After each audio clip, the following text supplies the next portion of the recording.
Hello दोस्तों, स्वागत करता हूं मैं आपके अपने चैनल मैथ जीरो से। हमने 10th क्लास के मैथ की एक्सरसाइज 1.1 और 1.2 कल कंप्लीट कर ली है। ठीक है, आज हम चैप्टर नंबर 2 जिसका नाम बहुपद है, चैप्टर नंबर 2 जिसका नाम बहुपद है पढ़ेंगे। ठीक है, तो पहले बहुपद के बारे में थोड़ा सा समझ लो क्या है और क्या क्या इसमें आता है। इसमें अगर हम बात करें बहुपद में, तो अगर मैं इक्वेशन लिखूं, ये मैंने एक इक्वेशन लिखी है। कैसे पता चलेगा कि बहुपद और समीकरण है ना, दो चीजें होती हैं, एक तो है बहुपद, दूसरा है समीकरण। ये चीजें पता नहीं होती भाई क्या क्या है, तो इनमें क्या अंतर है दोनों में। देखो, बहुपद का मतलब है जब कुछ पद लिखे हुए हों और उनकी तुलना किसी भी चीज से ना हो रही हो, और समीकरण का मतलब है जब कोई चीज लिखी हो या कोई पद लिखे हो और उसकी तुलना किसी अन्य पद से हो रही हो, चाहे वो जीरो हो या फिर वो कुछ और भी हो सकते हैं। तो ये अगर मैं बात करूं तो ये समीकरण लिखी हुई है, अगर मैं इसका जीरो हटा दूं तो ये बहुपद है, और अगर मैं इसमें जीरो लगा दूं तो समीकरण है, हटा दूं तो बहुपद है। जीरो की जगह तुम कुछ और भी लिख सकते हो, यहाँ एक्स भी आ सकता है, वन भी आ सकता है, लेकिन अगर इसकी तुलना किसी अन्य तुम पद से करोगे तो ये समीकरण है, और अगर तुम ये हटा दोगे तो ये बहुपद है। तो हमारा काम अभी समीकरण पढ़ना नहीं है, हमारा काम है बहुपद पढ़ना। ठीक है, बहुपद की परिभाषा कितनी सी होगी? अगर बहुपद की परिभाषा की हम बात करेंगे तो बहुपद की जो परिभाषा है वो आएगी एक से अधिक पद, एक से अधिक पद या अधिक पदों का समूह। अधिक पदों का समूह क्या कहलाता है भाई? बहुपद कहलाता है।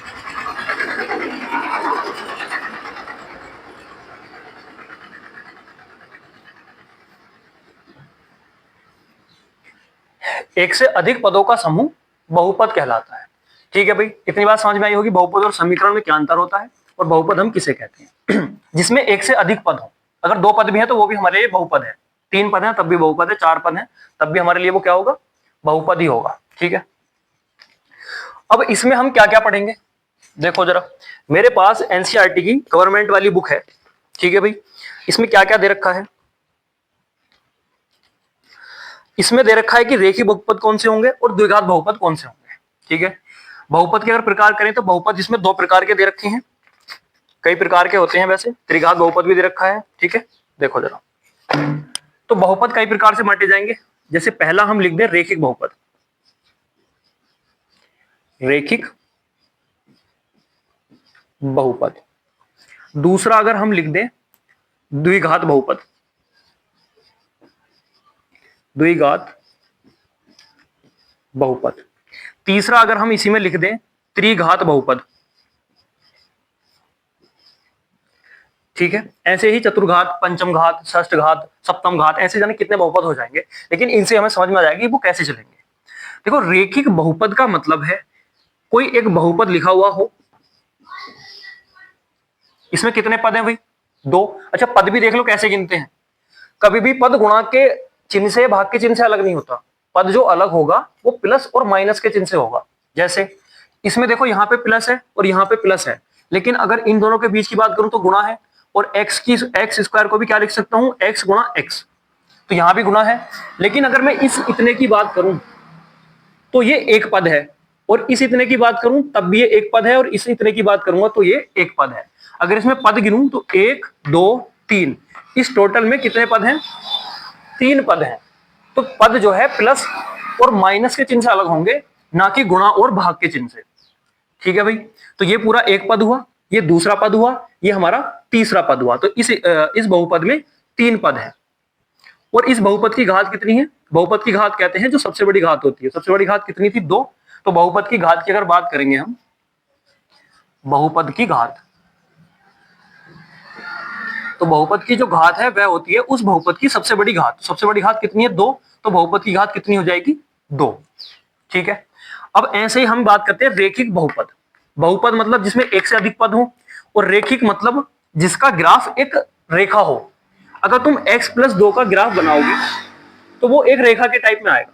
ठीक है, वो किस टाइप से आएगा, लगभग इस टाइप से, पता नहीं है एग्जैक्ट, मुझे नहीं पता, या अगर तुम्हें निकालना है तो निकाल सकते हो। इसको बाई मान लो, और बाई बराबर क्या कर लो? x plus 2। x का मान 0 रखोगे तो बाई बराबर 2 मिल जाएगा। और y बराबर 0 रखोगे तो x बराबर माइनस के 2 मिल जाएगा। इस पे y बराबर 2 रखना है, तो y बराबर 2 कहीं यहां होगा और x बराबर माइनस 2 कहीं यहां होगा। तो इन दोनों बिंदुओं को अगर हम मिलाएंगे तो ये जो रेखा आएगी ये हमारे इस रेखिक बहुपद की आ जाएगी। ठीक है भाई, इतनी बात समझ में आई। तो रेखिक बहुपद किसे कहेंगे? जिस बहुपद की घात 1 होगी, जिस बहुपद की घात 1 होगी वो कहलाएगा हमारा रेखिक बहुपद।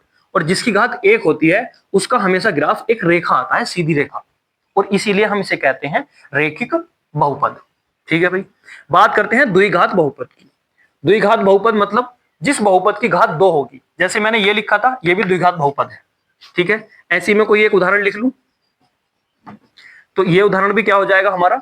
द्विघात बहुपद हो जाएगा। मतलब जिस बहुपद में सबसे बड़ी घात 2 हो वह हमारा द्विघात बहुपद कहलाएगा। त्रिघात में जिस बहुपद में सबसे बड़ी घात 3 हो, ठीक है,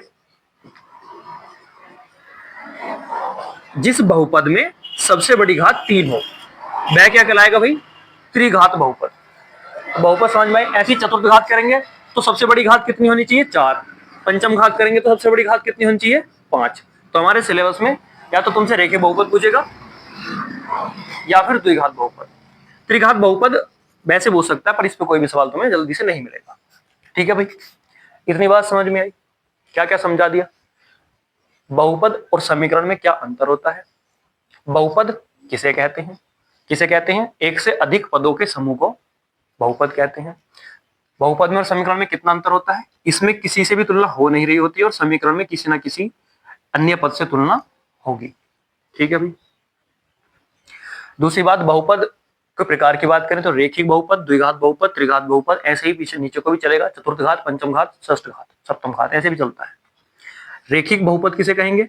रेखिक बहुपद जिसमें सबसे बड़ी घात 1 हो और उसका ग्राफ एक सीधी रेखा आता हो। ठीक है, जिसकी घात भी 1 होगी बहुपद की, उसका ग्राफ जो है सीधा सीधा तुम्हारा रेखा ही आएगा। ठीक है, तो वो हो जाएगा रेखिक बहुपद। द्विघात बहुपद जिसमें बहुपद की सबसे बड़ी घात 2 हो तो वो कहलाएगा द्विघात बहुपद। ऐसी त्रिघात बहुपद में जिसकी सबसे बड़ी घात 3 हो वो कहलाएगा हमारा त्रिघात बहुपद। ठीक है भाई, यहां तक सबको समझ में आया होगा। अब थोड़ा सा आगे चलते हैं। ठीक है भाई, यहां तक सही बच्चों को पता चला? इसके बाद इसमें ग्राफ दे रखा है और ग्राफ में तुमसे पूछ रहा है, तो ग्राफ में तुम्हें बताया कैसे बनाना है। एक बार x का मान 0 रख लो, एक बार y का मान 0 रख लो। अगर तुम्हें फिर भी एक आध और ग्राफ सीखना है तो देखो, एक आध ग्राफ और सिखा देते हैं। जैसे कि एक हम समीकरण ले लें, y बराबर x square minus 3x minus के 4। ठीक है, अगर इस समीकरण का हमें ग्राफ बनाना है तो कैसे बनाएंगे? देखो, एक तरफ x लिखो, y लिखो। ठीक है, अब ये द्विघात समीकरण है तो इसका ग्राफ जो है किसी कर्व के रूप में आएगा। ठीक है भाई, वो कर्व कैसा होगा वो अभी देख लेंगे।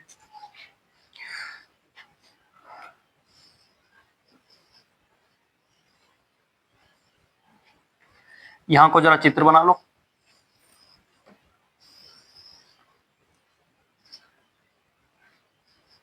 थोड़ा छोटा बन जाएगा भाई, थोड़ा सा बड़ा ही बताएंगे। इसको थोड़ा छोटा कर लो,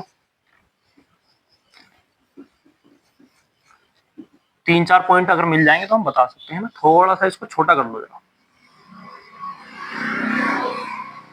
और चित्र को थोड़ा सा बड़ा कर लो भी, जिससे तुम्हें साफ साफ दिखाई दे सके।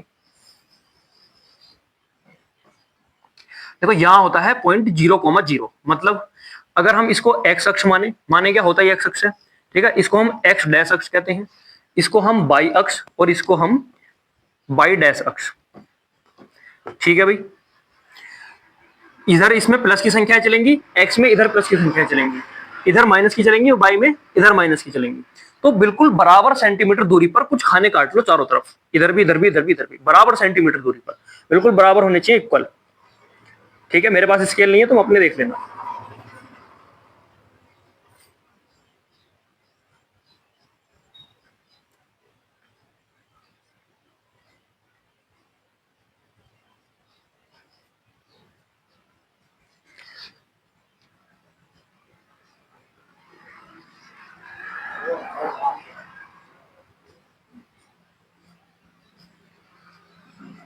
ठीक है भाई, इतना काम करो।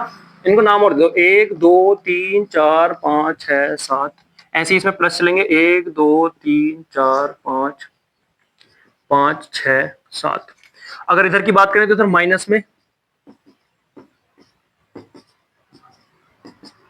इधर की बात करें तो इधर इसमें माइनस में। ठीक है, अब यहां से जरा पॉइंट निकालो, x के मान रखो, y के मान अपने आप मिलते रहेंगे। देखो y जो है निर्भर कर रहा है x पे, अगर x के मान बदलेंगे तो y के मान अपने आप बदलेंगे। x को अगर मैं जीरो रखूं, x को अगर मैं जीरो रखूं तो y का मान कितना मिलेगा, ये जीरो तो y का मान मिलेगा -4। ठीक है भाई, ऐसे ही अगर x की जगह मैं 1 रख दूं, ठीक है, या जीरो से पहले चलो कुछ और रख लो, जीरो भी रखेंगे, जरा पहले एक बार -1 रख लो। अगर x की जगह मैं -1 रख लूं तो यहां मुझे क्या मिल जाएगा भाई, -1 का स्क्वायर मतलब 1, और ये माइनस माइनस प्लस, प्लस का 3, और ये माइनस का 4, तो 3 और 1 4, और -4 0, तो y बराबर 0 मिल जाएगा किस पर, x बराबर -1 पर। अब जरा x बराबर 0 रखो तो y बराबर कितना मिल रहा था हमें, -4। अब ऐसे ही अगर मैं x का मान बढ़ाऊं, x का मान 1 रखूं, तो यहाँ 1, यानी कि यहाँ 1 बन जाएगा स्क्वायर होके, यहाँ -3, और ये -4 है, -3 -4 -7, और प्लस का 1 अगर उसमें कर देंगे तो कितना आ जाएगा, -6। अगर मैं x बराबर +1 रखूंगा तो मुझे क्या मिल जाएगा, -6। ऐसे अगर मैं x बराबर 2 रख दूं तो ये हो जाएगा 2 दूनी 4, देखो यहीं रख लो, x 2 दूनी 4 हो जाएगा, माइनस, अगर इसकी जगह 2 रखूंगा तो 3 दूनी 6 -4, 6 4 10, और 10 में से 4 जाएंगे तो कितना बचेगा, इसमें भी हमें -6 ही मिल जाएगा, यहाँ 4 6 4 10, या 4 से 4 कट जाएगा, -6 बचेगा, सही है। अब यहाँ 3 रखो जरा, x बराबर अगर मैं 3 रखूंगा तो 3 3 9, माइनस ये भी कितना आ जाएगा, 3 3 9, और ये -4, तो 9 से 9 कट जाएगा तो कितना बचेगा हमारा, 4।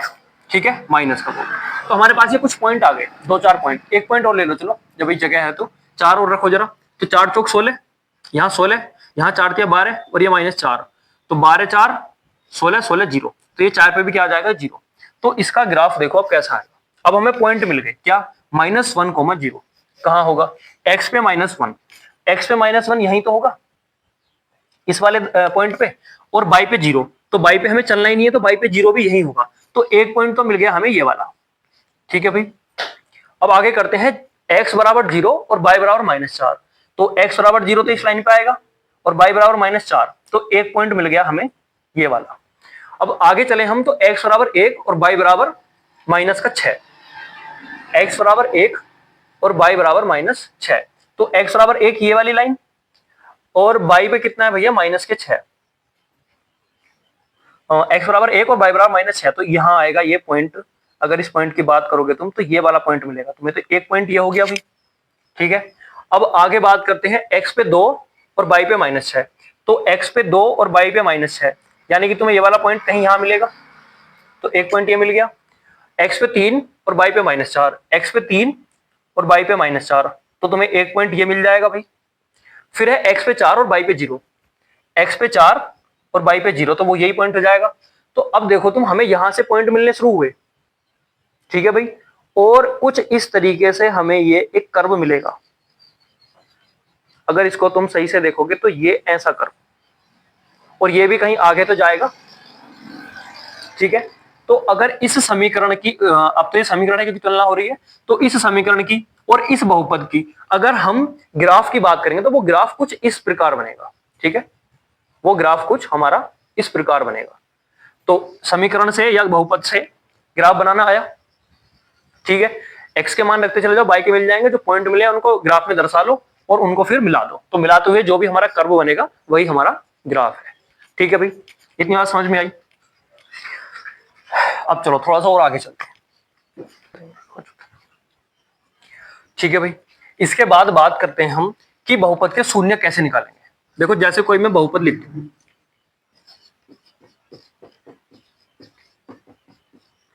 ये मैंने कोई बहुपद लिख दिया। ठीक है भाई, इसको यहां 5 कर लो, बराबर 0। अब अगर हमें इसको शून्य निकालना है तो हमें इसकी तुलना शून्य से करनी पड़ेगी, इस बहुपद को एक समीकरण बनाना पड़ेगा शून्य अगर निकालना है तो। अब अगर इसको ग्राफ की सहायता से करें, अगर तुम्हारे में एक्सरसाइज 2.1 की बात करें तो वो ग्राफ की सहायता से है। तो एक, अगर तुम्हें ग्राफ बना के दे दिया और तुमसे पूछे कि बताओ इसमें कितने शून्यक होंगे, जैसे तुमसे मैंने एक ऐसी टेढ़ा मेढ़ा ग्राफ देख लिया, ये कोई ग्राफ है, और इसमें पूछे तुमसे बताओ शून्यकों की संख्या कितनी है, शून्यकों की संख्या कितनी है,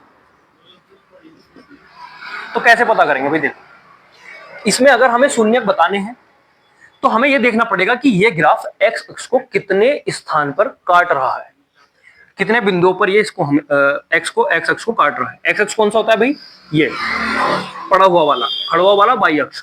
तो ये पड़ा हुआ जो अक्ष है, अगर इसकी हम बात करें तो ये एक्स अक्ष को इस ग्राफ ने एक यहां काटा, एक यहां काटा, एक यहां, एक यहां, एक यहां, एक यहां, एक यहां, एक यहां। तो इस ग्राफ के जो शून्यक होंगे 1 2 3 4 5 6 7 8, तो वो 8 शून्यक होंगे। ठीक है, इसके शून्यकों की बात करें तो इसके 2 शून्यक होंगे। जितनी घात होती है उतने ही शून्यक होते हैं। सबसे बड़ी घात, अगर इसकी घात सबसे बड़ी 3 हो जाती तो इसके शून्यक भी 3 हो जाते। ठीक है, अब अगर कोई और ग्राफ दे दूं, मैं तुम्हें कोई ऐसा ग्राफ दे दूं, तो ये ग्राफ बताओ, ये एक रेखा का ग्राफ है, देखिए रेखिक बहुपद है। अगर मैं इस ग्राफ की बात करूं तो एक्स अक्ष को कहीं पे काट रहा है। अगर इसमें शून्यकों की बात करें तो कितने हो जाएंगे बताओ? जब ये एक्स अक्ष पे काट ही नहीं रहा तो इसमें शून्यकों की संख्या 0 होगी, मतलब एक भी शून्यक नहीं होगा। ठीक है, ऐसा ही एक्सरसाइज अगर तुम्हारी 2.1 देखोगे तुम, तो उसमें तुम्हें एक तो इसी प्रकार का ग्राफ दे रखा है और उसमें पूछा है कि बताओ किसी बहुपद के लिए प्रत्येक स्थिति में px के शून्यकों की संख्या ज्ञात कीजिए। मतलब शून्यक बताने हैं ग्राफ देख के। तो ग्राफ देख के तो बहुत आसान पड़ जाएंगे। कैसे भाई? देखो, एक्सरसाइज 2.1, सारे सवाल यही हो जाएंगे इसी ग्राफ में। अगर इसको सही से कर लो तुम, तो ये भैया पहला जो ग्राफ दे रखा है वो यहां पे दे रखा है, एक बहुपद। अब अगर ये बहुपद यहां है तो इसने एक्स अक्ष को कहीं पे काटा। अगर ये एक्स को कहीं पे नहीं काट रहा तो शून्यकों की संख्या कितनी हो जाएगी भाई? तो इसमें जो शून्यक हो जाएंगे 0 हो जाएंगे। एक भी स्थान, एक भी बार इसने एक्स अक्ष को छुआ ही नहीं, बहुत दूर है। ठीक है, दूसरा सवाल अगर तुम देखोगे तो दूसरे में जो ग्राफ है तुम्हारा वो कुछ इस प्रकार है। ठीक है भाई, कुछ इस प्रकार दे रखा है। इसने एक्स अक्ष को कितनी जगह काटा? देखो यहां तो बाई को काट के गया, तो बाई को हम नहीं गिनते, सिर्फ एक्स अक्ष को गिनेंगे। तो एक्स अक्ष को इसने सिर्फ यहीं तो काटा है, तो एक ही बार तो काटा है। तो इसमें शून्यकों की संख्या कितनी हो जाएगी? इसमें शून्यकों की संख्या हो जाएगी 1। ऐसे ही इससे अगला सवाल अगर तुम देखोगे तो उसमें जो तुम्हारा ग्राफ है वो दे रखा है कुछ ऐसे। अब देखो इसने एक्स अक्ष को कितनी जगह काटा? एक यहां, एक यहां, एक यहां, 3 जगह काटा। तो इसमें शून्यकों की संख्या कितनी हो जाएगी? 3। इससे अगला ग्राफ देखो जरा, तो इससे अगला ग्राफ अगर तुम देखोगे तो वो क्या बना हुआ है? यहीं पे ऐसा करके बना हुआ है। इससे एक्स को कितनी जगह काटा? 1 2, तो शून्यकों की संख्या कितनी हो जाएगी? 2। ठीक है भाई, शून्यकों की संख्या कितनी हो जाएगी यहाँ पे? 2। अब ऐसे अगर इस ग्राफ को हटाओ, अगला सवाल देखो। अगला ग्राफ कैसे दे रखा है? ये ऐसे गया, ऐसे आया, और ये ऐसे गया, फिर ऐसे आया। ठीक है, एक्स अक्ष को देख लो कहां कहां काट रहा है। एक यहां, एक यहां, एक यहां, एक यहां, 1 2 3 4, 4 जगह काट रहा है, तो शून्यकों की संख्या 4 हो जाएगी। ठीक है, मतलब जो ग्राफ एक्स अक्ष को जितनी बार काट रहा है उसके शून्यकों की संख्या उतनी ही हो जाएगी। अब जरा इससे अगला सवाल देखो। इससे अगले में काट नहीं रहा, टच कर रहा है। काटे या टच करे एक ही बात है। ठीक है भाई, इससे अगले में अगर तुम देखोगे तो वो काटने की जगह टच कर रहा है। ठीक है, कैसे दे रखा है देखो जरा। उसमें तुम्हारा दे रखा है पहले ऐसे गया, फिर ऐसे आया, फिर ये ऊपर उठा, फिर ये ऐसे आया, और फिर ये ऊपर उठा। तो इसने एक बार इस एक्स अक्ष को यहां काटा, यहां टच करा और यहां टच करा। तो इसमें शून्यकों की संख्या होगी 1 2 3। तो इसमें जो शून्यक होंगे वो कितने होंगे भाई? 3 शून्य। ठीक है, तो एक्सरसाइज 2.1 तुम्हारी यही कंप्लीट हो जाती। आशा करता हूं सभी बच्चों को समझ में आया होगा। जिसको नहीं आया है एक बार कमेंट कर देंगे। किसी का कोई डाउट है तो कमेंट में जरूर पूछेंगे। ठीक है, चैनल को सब्सक्राइब और लाइक करके जाएं। बिल्कुल फ्री कंटेंट है, एकदम क्वालिटी कंटेंट। सही है, बिल्कुल जीरो से पढ़ा रहा हूँ, बहुत नीचे से लेकर चलता हूँ और लास्ट तक लेके जाता हूँ। अपने दोस्तों को शेयर करो, जिन्हें पढ़ना है, जिन्हें नहीं पढ़ना उन्हें मत करना भी, ना फालतू में उनका नेट खर्च हो जाएगा। सही है भाई, बाकी मिलते हैं अगली क्लास।